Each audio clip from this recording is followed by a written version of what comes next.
Here we go. This call is now being recorded. So to get started with this week's call, I wanted to bring up an idea that we've sort of been talking about internally for a while now. We want to potentially start incorporating funding into ResearchHub somehow. And so we're thinking about like a bunch of different models, all the way from sort of what experiment.com did, which basically like did a Kickstarter for research, to like some of these new Web3 models where like BitClout, where there's essentially like a marketplace of creator tokens based on someone's like Twitter presence, to the example that I posted in the community channel a couple days ago of the Australian professor who's essentially trying to like raise 15K by minting a token and then having that token receive a profit share of NFTs that come out of a research project. Yeah, this to me is like super interesting because I'll share my screen here just to like go over this guy's proposal. The idea here is that he's a quantum physics professor who just needs time on like some kind of supercomputer. And so he doesn't need a whole lot of like resources to conduct his experiment. He just needs to fund the time on this supercomputer. And so he's raising 3 ETH, which is just under 15K, and is minting a token associated with it that will essentially allow everybody who owns it to proportionally receive like sales, like the profits of sales of an NFT, which is going to be the figures from the paper he eventually publishes. To me, this is like pretty cool because it's like just a organic person, you know, who we don't know, who is personally experimenting with funding research using tokens. So always a good sign to see people like bootstrapping that. But yeah, I guess for this like first portion of the community call, I'd love to kind of hear everybody's thoughts about this, both positive and negative, and then eventually scope that out to like talk a little bit about how we're envisioning a funding feature potentially being built. Do you guys think this is like a good or a bad idea? Do you think you'll end up getting the 3 ETH? I think we should help them try putting it there. Just if anything, just so we can see how it plays out. I'm curious to know who the people funding are. Like, are these guys Ethereum people? Are they scientists? Like, who are these people? I clicked through a couple of them, and I think they're like crypto people, mostly. Yeah. Like this was brought to my attention by like a crypto VC who was like, "Oh, like this is pretty cool. You guys should check this out." Yeah. So a couple of these people, like this guy, he's another researcher who is minting like quantum computing NFTs.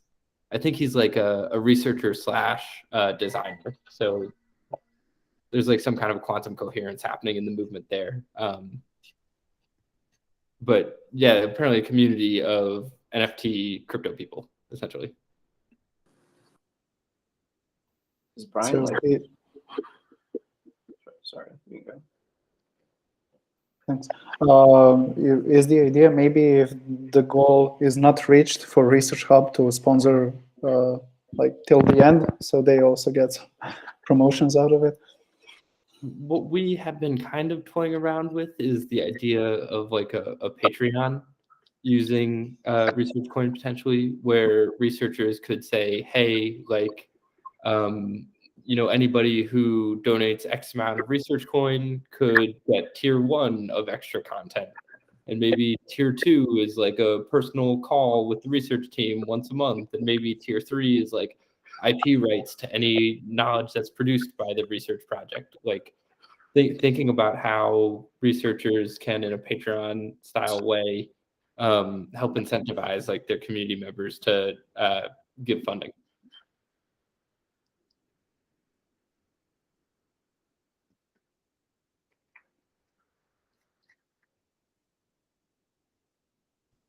Well, one thing I'm curious to hear from Anton and Philip and Dragon as well, but especially Anton, is like, is like I'm not sure how common it is for like science that's produced, especially papers in labs, to then like jump into something where someone in industry, a company, uses that research, to do something, and then like are the labs compensated somehow? They just take it free because it's like written out in open public in a paper, like do you roughly does anybody roughly understand how this whole system would work? There are several solutions that people use here. Sometimes it's just a grant, right? So if a company wants to get some knowledge, they would just offer a grant, right? They would describe a specific goal in mind. They would offer it to a subset of institutions, and they, would either outsource the selection process or do it themselves somehow. So that's one way. Another way would be just headhunt the researcher you want, add them to your research and development branch, make them do the research behind the closed doors, right? This way the information is not public, so that you can hide it from competitors. For people to benefit from research in institutions, kind of rare, right? Because people mostly share their stuff, and it's like they don't keep track of what happens with the knowledge after they shared it, right? So someone might have read your paper and like, oh yeah, so that's how we have to make the layout on our website according to this psychological research, and then they do, and they never attribute, right? I think that's the most common scenario.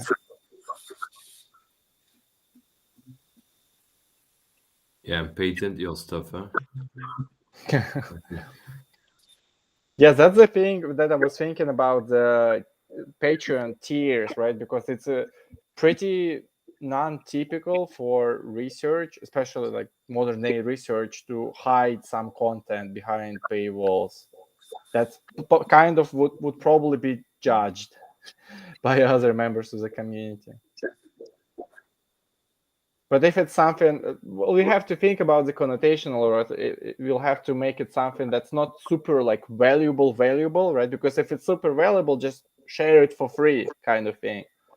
So it might be something that's pleasant, but not essential for the rest of the community. So maybe, like Patrick said, joining the lab meeting as a viewer or something. Kind of the standard thing that we were thinking to get started would be like access to the lab's ELN. So like maybe they're publishing stuff to put out there, but then if you want to join their Patreon, you can see the stuff before it's published as it's getting kind of drafted within the lab. So basically like insight into how the lab's working. Yeah, stuff like that. Also, I'm not sure how useful or interesting it would be for like even in this example, it's quantum computing, and it's just funded by random crypto guys. Like how much random crypto guys will be able to make out of incoherent nodes, with inside knowledge from a lab. Right. One thing that I'm wondering too is like, I know a lot of universities have like media departments, that write like, I mean, whenever some paper gets published that's kind of big or like kind of interesting, they're gonna write some plain version of it. How, I don't know, like what's the interaction there between the media, like that media department and the lab itself? Like, is it someone just, I guess what I'm trying to get at here is like, is there any benefit in, I mean, let's say someone pays for Patreon style access. I'm not sure a lab would ever hire like a media team to go manage this thing. But is there any kind of like, yeah, instead of just looking at the notes, right? Like someone once a month posts a monthly update. Like it's kind of like caters towards general, all the funders, right? I would say that this is probably the solution that will most likely work out of all the other offered, right? Because it has to be hassle-free for the people conducting research, because it adds another layer of problems for you to write notes in a specific way that people outside can read them, and then get this in between preliminary pieces of information that you can share.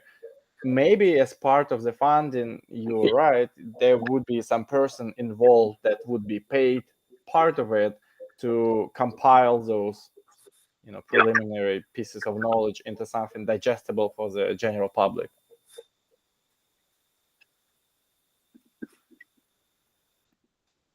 Maybe if a research group doesn't have or isn't willing to post regular updates as they're doing the research and in real time, maybe it would also be worth considering a feature where they post a certain content behind a paywall.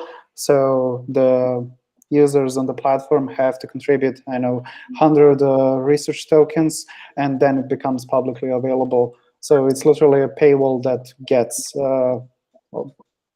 goes down when good enough amount of funding is provided, and that way people can just regularly continue to do research and get paid for it and do more research, etc. So that probably will get a very unfortunate media attention to you, right? Because you're incentivizing further the opposite of open science, right? I think the goals that are behind the paywall, they should be justifiable in such a way. So, for example, even the authors themselves, like, why don't you hate the quantum thing that we just looked at, right? Because the authors themselves don't have the knowledge yet. They need help, right? It's not like they're not greedy. They need help. That's a very different narrative. Same here, right? If you are supporting the lab, maybe you get a say in, like, they have like three options for what experiments they're going to do next, right? Experiment 1, 2, or 3, they're equally interesting for them. And then maybe you can vote which ones they pursue first. Stuff like that. Maybe it's, more benign, less evil. Yeah, so basically like funding before research instead of after. Yeah, I think it will make a big difference for narrative. So Anton, so for this like $15,000 in theory, which a good portion of it's being used on like operating costs of the lab, do you think that it's reasonable for someone like this to publish monthly updates, whether it's like in a quick blog or even think like a podcast or something where they just take like an hour and explain what they've done over the last month? Do you think people would do that for this levels of funding? I'm sure there are some people that would do that. It's like connecting with them is a problem. I think it was encouraging Dahlia's comment. I don't know if you all saw that in the community Slack where she's already made NFTs and is like trying to get funded via these NFTs out there YouTube too. She makes pretty cool content. Like she's got a cool like marine biology lab, and the stuff is pretty. So yeah, I wonder if there are enough people out there who would make these NFTs and would provide weekly updates to the point where, like, if you want to fund them and get this like extra content outside of what they're publishing in their lab, you can get on the inside and get like a special YouTube video that she makes or something. Yeah. No, there are people for sure that can provide content like this. But I think like a main point is also like, who is funding these guys? Is it labs or is it just single people? Because like, if I look at my lab, we most of the time are not looking at like paying for knowledge of someone else. We're more looking at like making collabs, and if that's not possible, maybe an MTA, and like mostly collaborating. And I don't think my PI would really be interested in like gathering the same kind of knowledge we have, like by giving someone else grants. That's my experience. I think it would come from individuals who wanted to like support the work of your lab. So it wouldn't be like a lab doing funding. It would be like a wealthy person coming in saying, "Hey, Philip's Lab, we want to get a podcast once a month," to give them some cash. But then they would need to decide who gets the money, right? Who is the actual person who gets the money? How they ensure that they spend it in a fair way for, distribute them among the lab members, or they like there needs to be a budget proposed, right? And someone needs to approve the budget, stuff like that. It gets bureaucratic really fast. That's where this quantum token, like, there's no assurances whatsoever. Like, you have no idea whether this guy is just going to take the money and run, which he very well. But also, he's got a reputation. Like, I feel like it would be unlikely if he did that. You know, he's a real person and stuff. It's easy to look him up. Like, I Right. can message him on LinkedIn.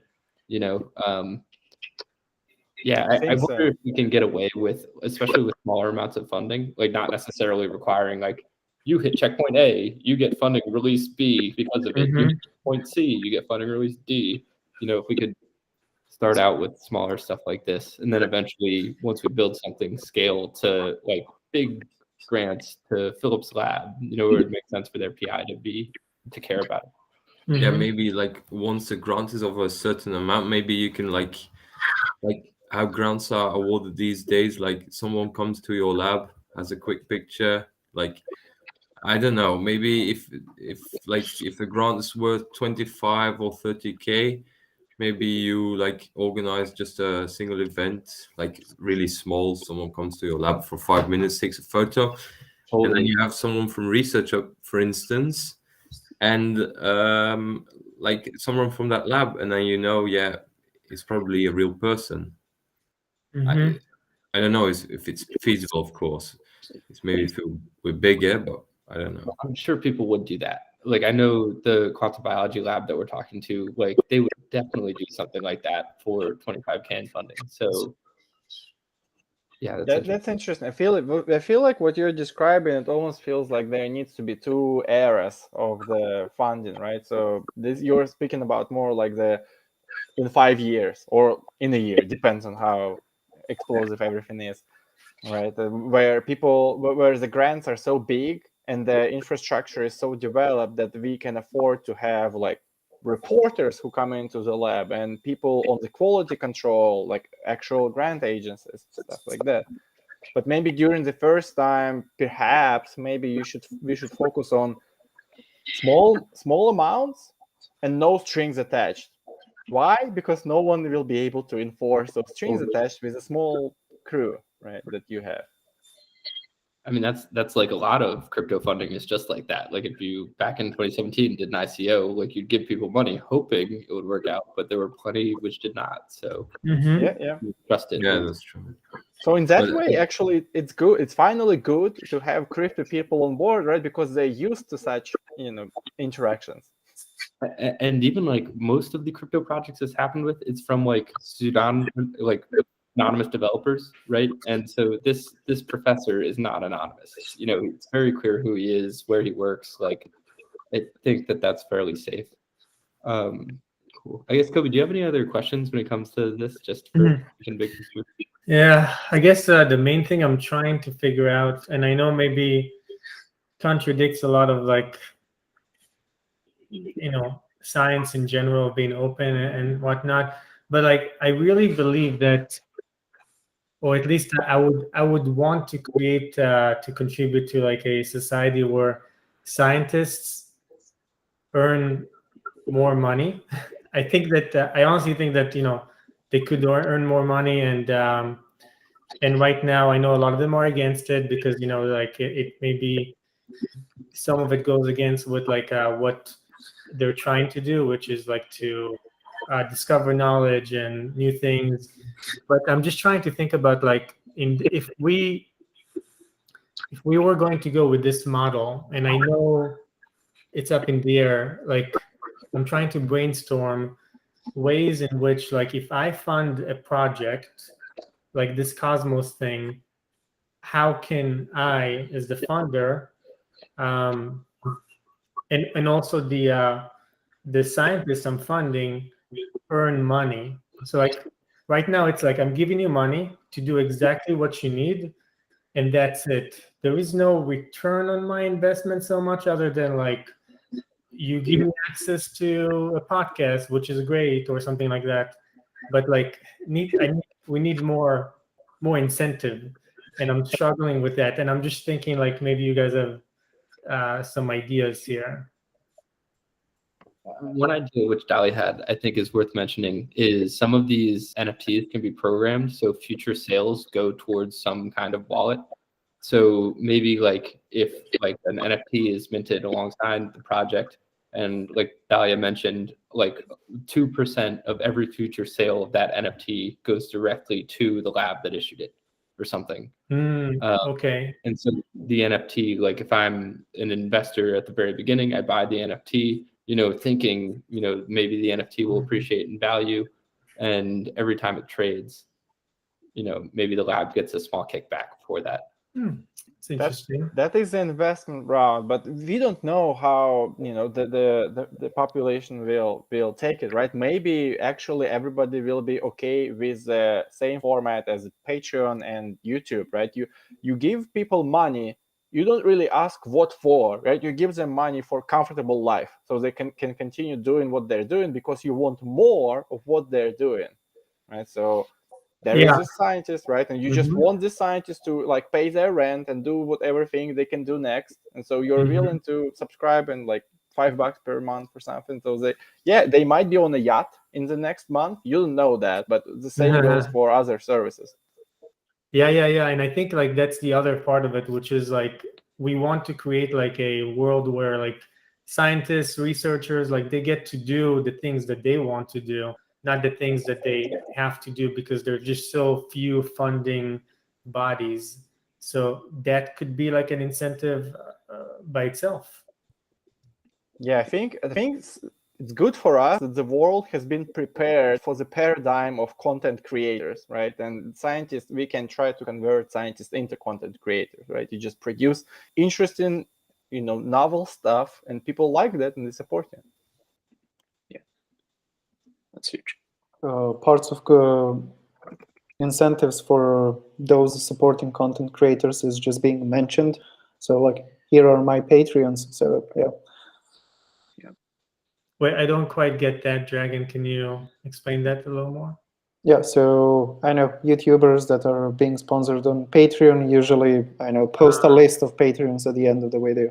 Right. Okay. Right. Okay, got it. We could okay, so that might be a big point actually for like super rich people who want their name to be in actual paper, right? There is an acknowledgement section, and most journals allow, right, where you can specifically name a person and how they help you out with, money or otherwise, and that can be very important for some people, right? It's like almost like there is a legit proof I helped humanity in some way, right? So you could also mint an NFT at that point too, stating that you are like that could be your thing. And so it's not so much as a financial incentive, but maybe like an ego thing. Like I was looking at the quantum guys who are funding this. It almost feels like, oh, I'm a crypto guy. I made some money in crypto. I have extra money lying over, and then like I want to see some quantum stuff happening, so I'm gonna go invest in this research. Totally. Like that's what it feels like in that instance. And so yeah, maybe we don't even need to think about like, is there a financial return to people yet? Like maybe it's too complex. I think there's two pieces of this, and this is why the NFTs fit well. Is like each user needs to have a trophy case of like, here's like I funded 30% of mindfulness research last year, right? Pat Joyce did that, right? Exactly. And then another piece of it is on every piece of content published on ResearchHub, you could have like a living list of who owns the token. So like maybe if I want to buy like a piece of like Einstein's like 1940 paper on relativity, right? Like the authorship credit is always changing. So maybe Pat Joyce can go buy and be like the 3,000th author, on that paper. Cause like at the post, it's always keeping track of like who owns what portion of the NFTs associated with this project. So you can like get authorship credit and then like credit in your portfolio.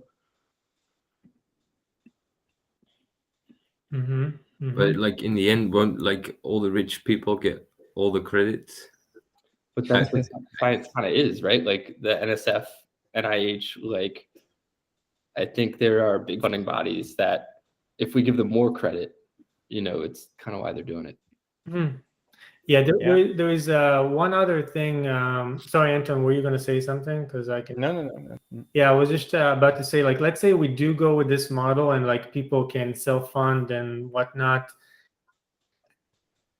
seems to me like it might work. I'm trying to think about like going back to the conversation we had in Slack, where at the moment it seems like if you give money to a university, they'll manage your money, and there is some like overhead that comes with it, right? You gotta do some things that maybe scientists don't really want to or can do without learning about how to do it.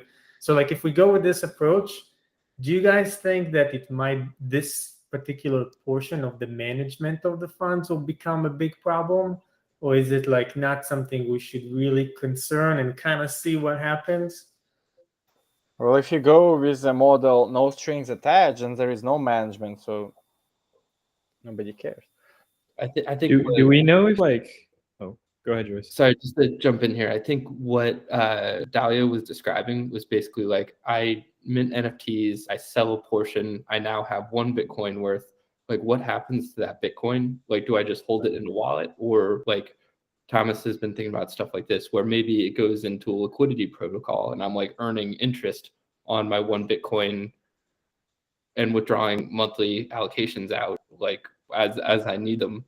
Or you lose everything because Bitcoin loses half its value tomorrow. Totally. That's the risk. I guess because DeFi people are doing it anyway, in theory, because it's going up. So I think Dalio like wanted the option to like use the money differently. And I guess one of the big distinctions here is like if the NIH funds you, it's going to go through the institution. But if you mint an NFT, you have kind of custody over that.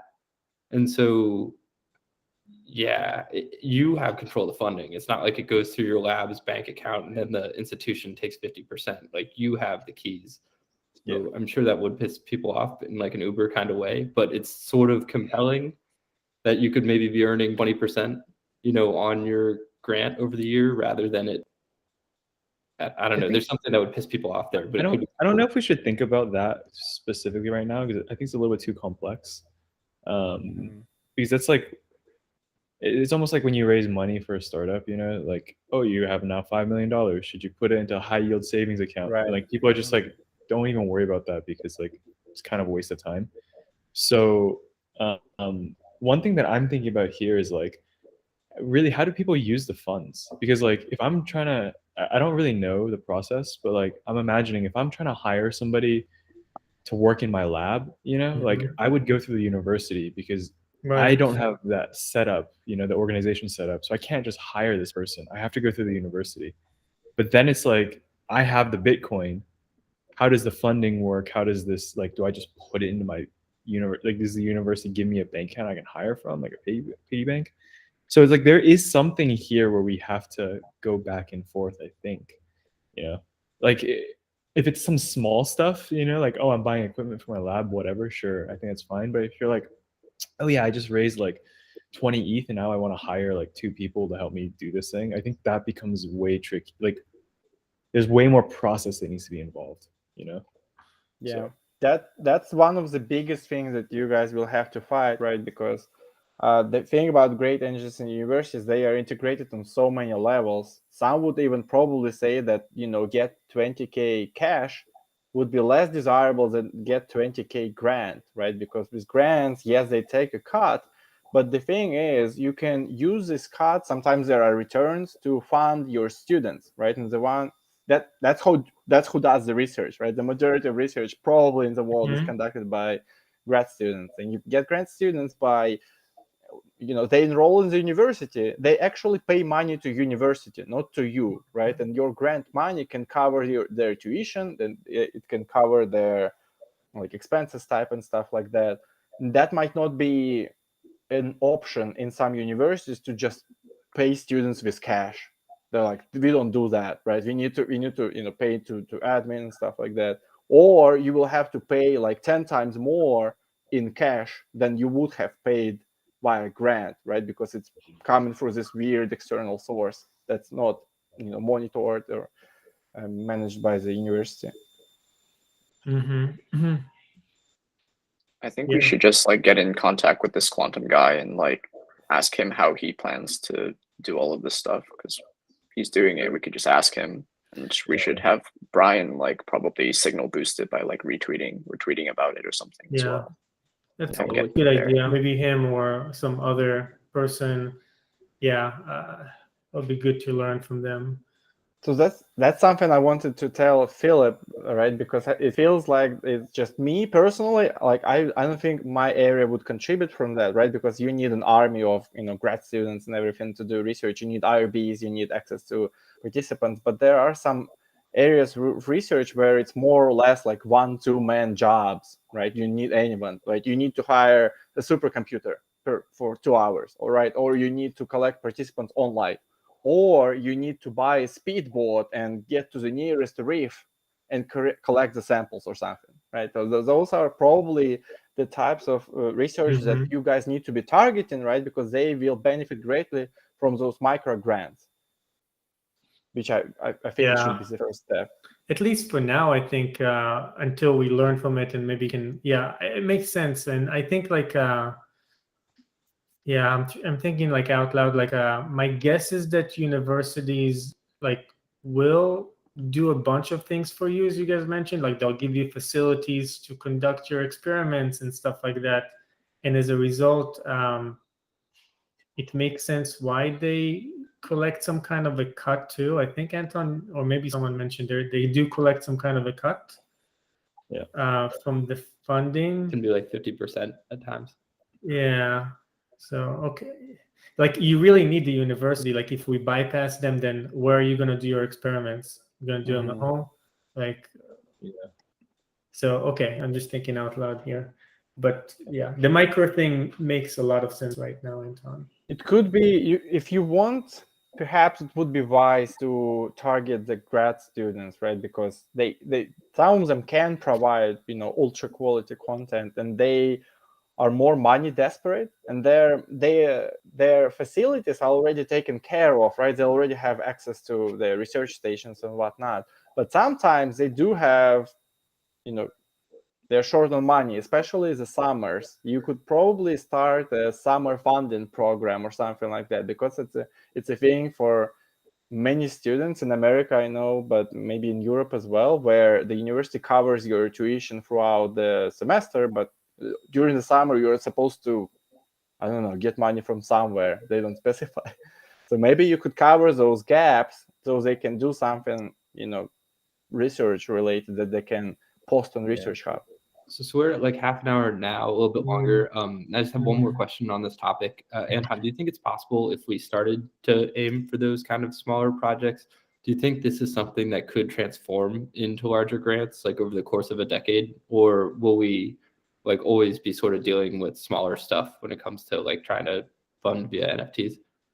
No, it can be transformed, I think, right? It will need to be like a new system built on top of it, right? So you will need different facilities. You will need people who will review applications, people who will, evaluate the budget proposals and stuff like that. But I think it's doable, and you can actually use the small grants as a proof of concept type of evidence, right? To be like, we already did that, so why not more? And what's like, in your opinion, the micro grant, and what's the big grants? Like 1K, 2K. The micros. Okay, that's still. It's nice. decent for yeah. Like if like in the lab, if we want some like if we make some expenses, or like we want a new machine and we're just short and we just need little extra funding, that'd be nice. Why not include the university as one of the beneficiaries of a funded effort? So they don't do anything to collect the full amount of funding, and they can provide all those utilities that you don't have as researchers. So literally, why not just give them a cut immediately, and like they will handle all the logistics? It's a great call, Dragon. I mean, it's probably way better to play nice, because if you could get an institution on board and they're making money from it, they will just make everybody use it. Yep. So if we could, it's a great idea to try and play nice with institutions. So you might want, if you like the strategy, you might look into how the list of grants is formed for your university, right? So some people, just private beneficiaries, they are like, okay, I have 5K to spend. How about we make 5 5 rewards, or we'll find 5 people who will get 1K each, and they do some sort of project, and they outsource the application process to the university. So that would be nice for you guys, right? Because you probably don't want to read thousands of applications. Yeah, totally. Yeah, but won't you have to pay taxes on that? Like, if you use the funding to pay people, like you already have to like give a cut, like Dragon said, to the university. But then if you use it like in Belgium, sometimes in specific kind of situations, sometimes it gets weird and you have to pay extra taxes on it. So I'm just thinking, like, with the micro taxes, it's nice, but like if you really want to use it to like pay people, you might lose it all in the end. Like, I like the idea, but I don't know if it's really feasible. I don't know if all, and also, yeah, that's tough, right? In different countries, the donations are taxed differently. Yeah, I think it would probably end up being like a ask for forgiveness instead of permission type of situation. But yeah, I think like we'd have to cross that bridge when we came to it.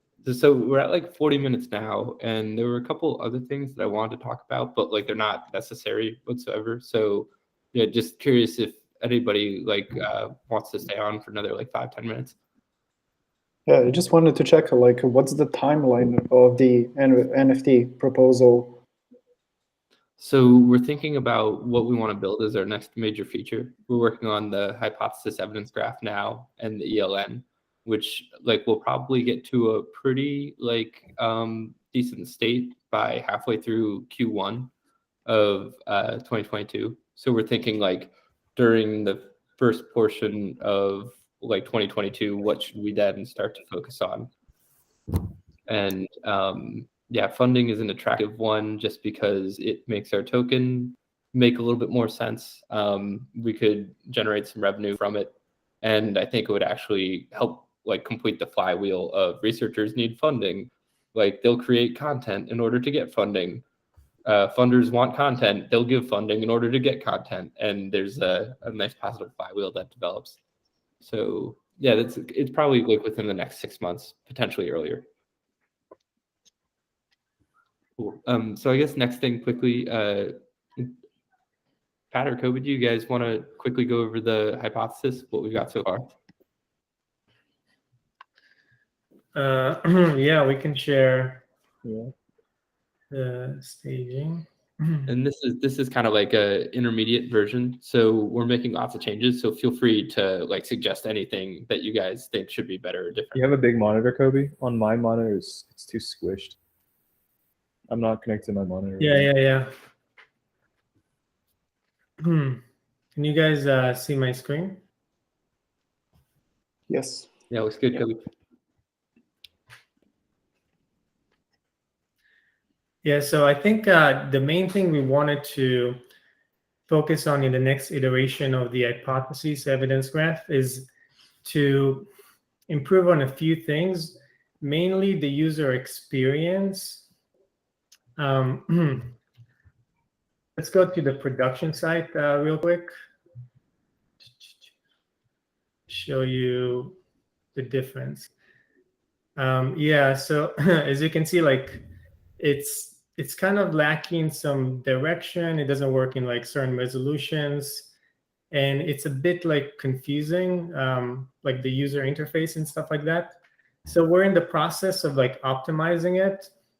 And this is where it's at. We're still working towards like the final version that we want to push out, or like not the final version, but the next iteration. And there's like a few particular things I wanted to get your opinion on.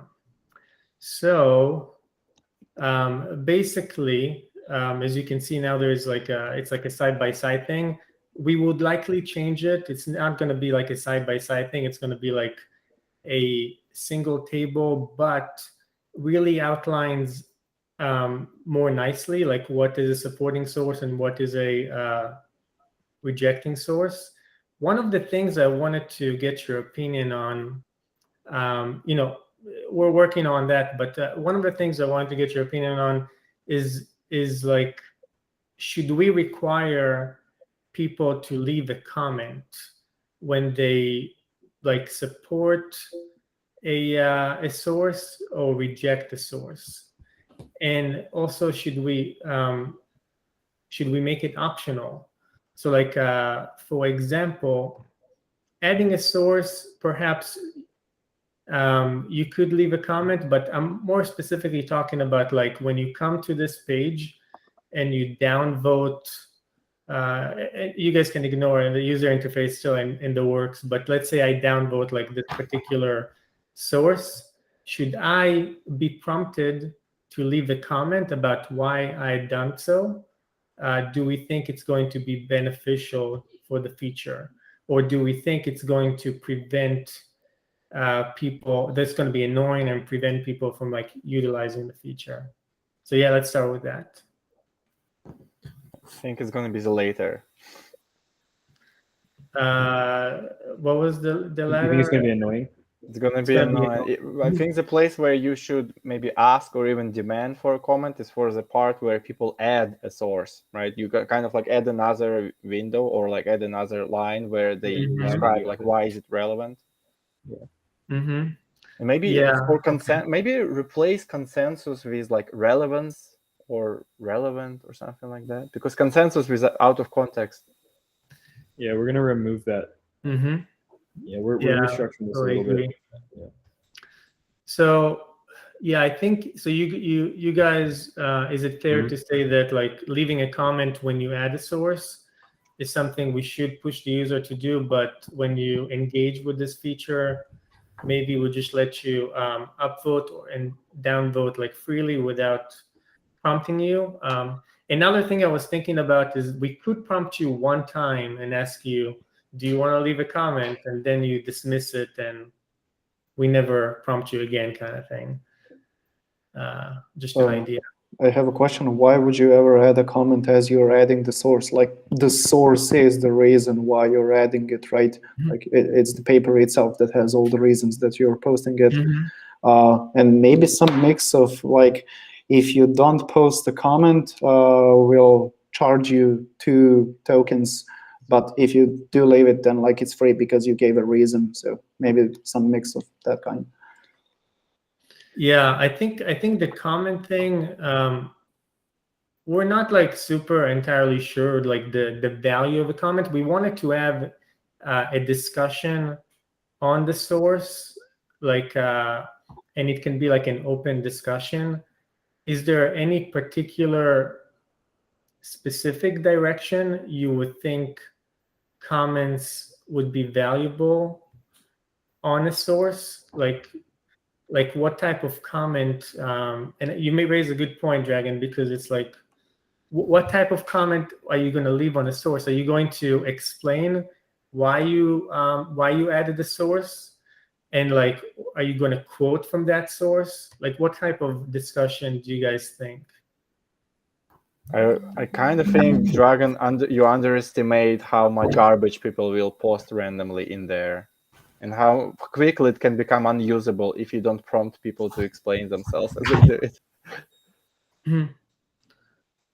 Sorry, Anton. So you're saying that like you should be, like when you add a source, you should explain why. Yeah. What is the reason for you adding the source? Yeah, because like some questions that they can be posted in the hypothesis, they're not trivial at all, right? And there is rarely going to be a paper that specifically answers that question, right? It's 90% of the case is going to be something. So it's going to be like, imagine you add the source, and then you add the source, and then you say like, oh, this source rejects or supports. Perhaps we will prompt you to and ask you like, how is this source supporting or rejecting the hypothesis? Like explicitly asking you that question, as opposed to just like, here is a general comment box, put something in there. Yeah. Okay.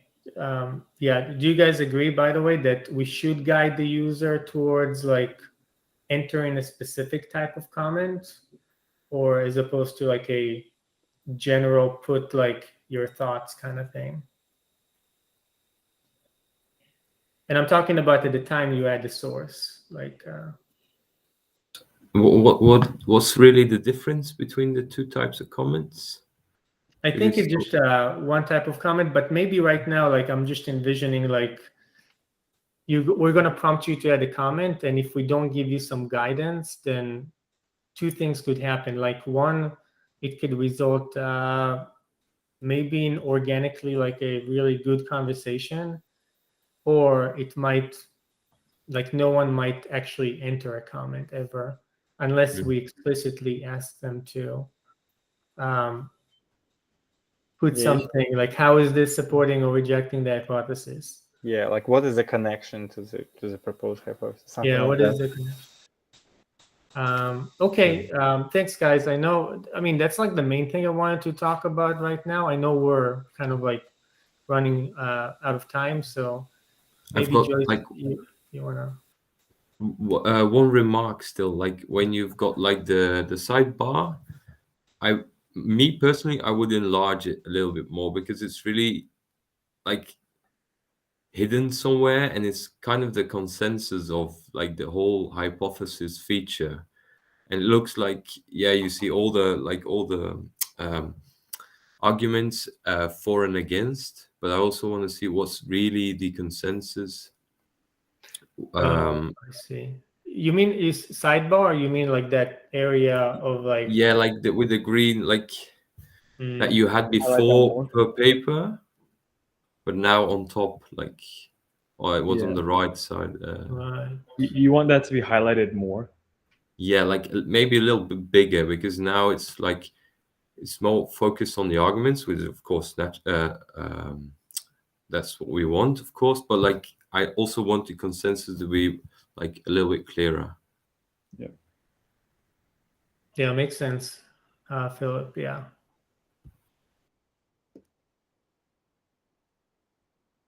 Cool, very cool. Yeah, thanks for all the feedback there. So the last thing that I want to do, if everybody's ready to move on from the hypothesis feature, is chat quickly about our mission statement.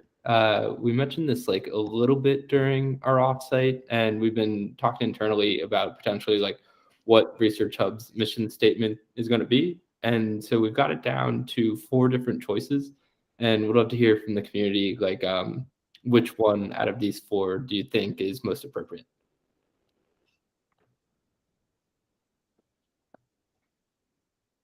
And then we also don't have to change it too if we just want to stick with accelerate science. So yeah, just curious what everybody thinks.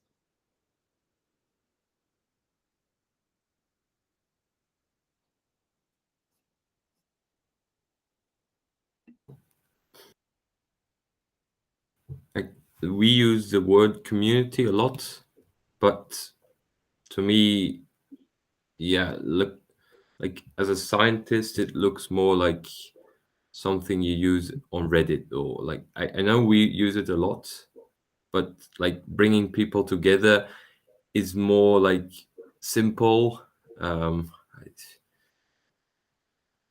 think like I like the one bringing people together to accelerate science, but is that really what research, like what's this accelerating science? I mean you want to have a catchphrase, of course, but for me it's still quite vague. I kind of have this. I agree with Philip. I have the same feeling. It feels like that if you want the catchiness, then just stick with accelerate science. If you want it to be more concrete, I don't think there's alternatives to it, honestly. Okay, so you guys think we need to, in theory, put in more work into explaining what accelerate science means?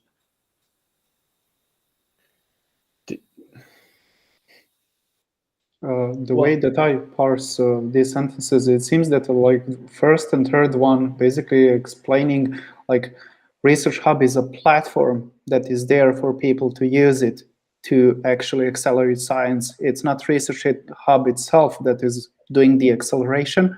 It's a platform where people will figure out how to do it themselves. aligning incentives is a very weird one. I'm not even sure how to understand it. And accelerating science is probably potentially the most direct one, where like ResearchHub is a product that you use to do better science. It's not a platform that you use to figure out a way, like it's what you actually use to achieve a certain set of results. So yeah, my vote goes to fourth one. Okay, cool. Yeah, that's awesome feedback. Does everybody else kind of agree that I think the intention here too is to like create a mantra internally. So when we hire people, like we can build a culture around, I guess our mission. So it doesn't necessarily have to communicate like exactly what we're doing. And I think what Dragon described is, kind of what we would want people to take away from it. So does anybody else have any thoughts before we finally decide? We can, if you go to this website called brilliant.org, we can kind of do like what they do.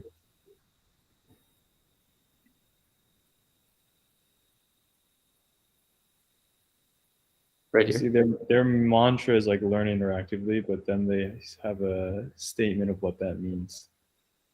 Okay. So then, like, you know exactly what it is, and then you can tell your friends too exactly what it is. Totally. So So it's like this. research here, and then what we're doing. Yeah, I think that combining these two like this makes sense. Okay, cool. Yeah, that makes sense to me. Thanks, Pat. Yeah, I think there's a difference between like the mission statement, just like the catchy sort of one-liner, and like something like an elevator pitch that you would tell your friends. Like you don't just tell your friends like Coinbase is building an open financial system for the world, right? You tell them like, oh, that's where you can buy and sell Bitcoin and stuff, right? That's what you can do with Coinbase. It's not really their mission, but that's the elevator pitch you would give to your friends to convince them. So yeah, I think accelerated science is like fine for the mission, but we're kind of lacking a coherent like elevator pitch that people can sort of use to communicate. It's hard, right? Because you have like 5 missions, and some of them are not related. Yeah, but still, I couldn't agree more with Thomas said. Like that's like a catchphrase is nice, but like how we eventually will, like, for now we often invite people, right? Like on Slack, people join, or they contact you, Pat, and then that's when they join. But like if I really want to introduce it to like people that don't know anything about it, like or don't or aren't even looking for it online, then that's what I want. Like I want people that normally don't really invest their time in that kind of stuff. Why would they do now? Like, because right. Yeah, there is a discrepancy a little bit, right? Because so many activities right now are actually not related to accelerating science in any way, shape, or form, right? The collaboration with OSF is not about speed, right? It's about quality and reliability. The interaction and comment section is not about speed. It's about like communication, right? And stuff like that. It doesn't come down to speed in many cases. So accelerate science. It sounds catchy. Yeah. But maybe you accelerate because you like made the conversation online instead of like having a nice platform, like chatting, or like having it instead of like mailing each other, or having like these kinds of meetings where you have to discuss everything at once. No, I get it, but do you get emotionally? Do you get that feeling after you do something in the ResearchHub? Do you go back home and like, yeah, accelerated science today? I guess I think that's part of why it's important to have this conversation, because prioritizing us, like if you did raise funding through it, would you have more of that feeling? If like you could get funding where it wasn't before. I guess accelerate just kind of in my head means like expediting something, right? That was slow before, but now it's fast. It's like getting money doesn't mean that you made it possible, but it didn't make it faster, right? It's just nothing versus something happening, not necessarily faster. Totally. That's of. super helpful feedback. I think I agree with your perspective too, Thomas, that we can have a mission and then like a kind of marketing statement too. Makes sense. Mm-hmm. Cool. All right. Well, thank you guys for taking an hour for all the feedback. It was super helpful. Do you have anything else for us for next week?